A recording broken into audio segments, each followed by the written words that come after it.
ले जन्म पाए भुइया माँ समाए। भुइया ले जन्म पाए भुइया माँ समाए। जनक के बेटी सिया दशरथ के बहुरिया राम के नारी कहाए। भुइया ले जन्म पाए भुइया माँ समाए।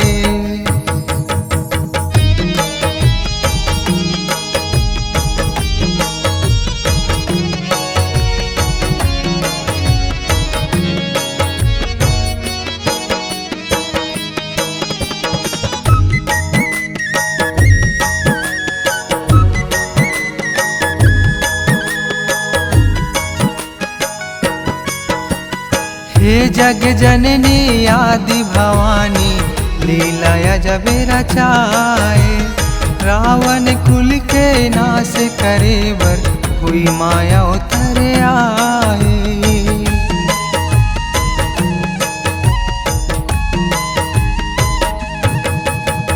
हे जग जननी आदि भवानी लीला अजब रचाए।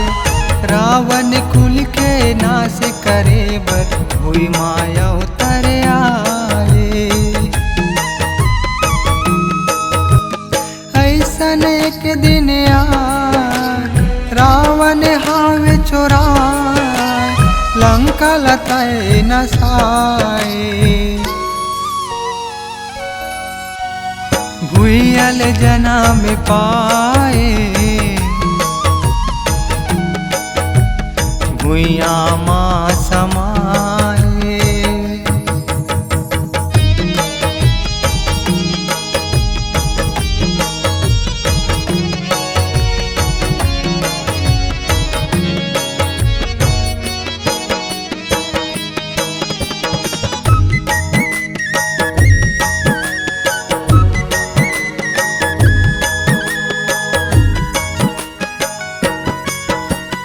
होनी हो एक रहिते होते करम लेखा को नेटारे।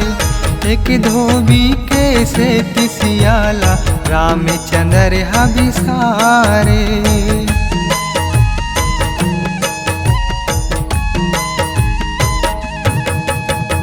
होनी हो एक रहिते होते करम लेखा को नेटारे। एक धोबी के से तिसियाला रामचंद्र हबिसारे। बन माहे छोड़वा वाल्मीकि शरण माया लव कुश बेटा पाए। भुइया ले जन्म पाए भुइया माँ समाए।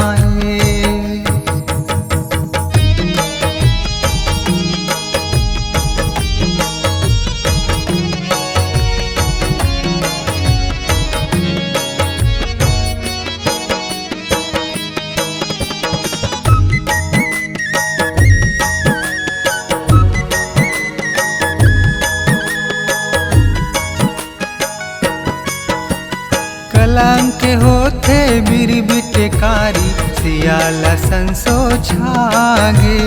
भुइया ले जन्मे भुई कैना भुइया महावी समागे।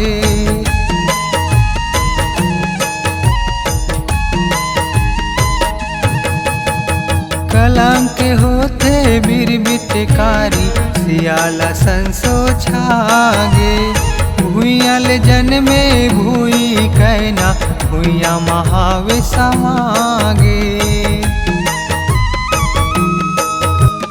विधि के अजब विधान बेरा होते बलवान पूरन का बताए।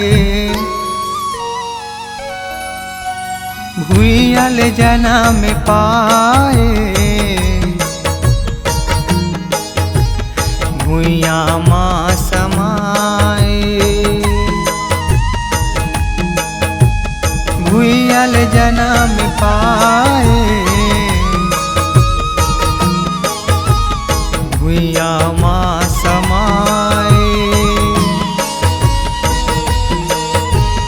भूयल जन्म पाए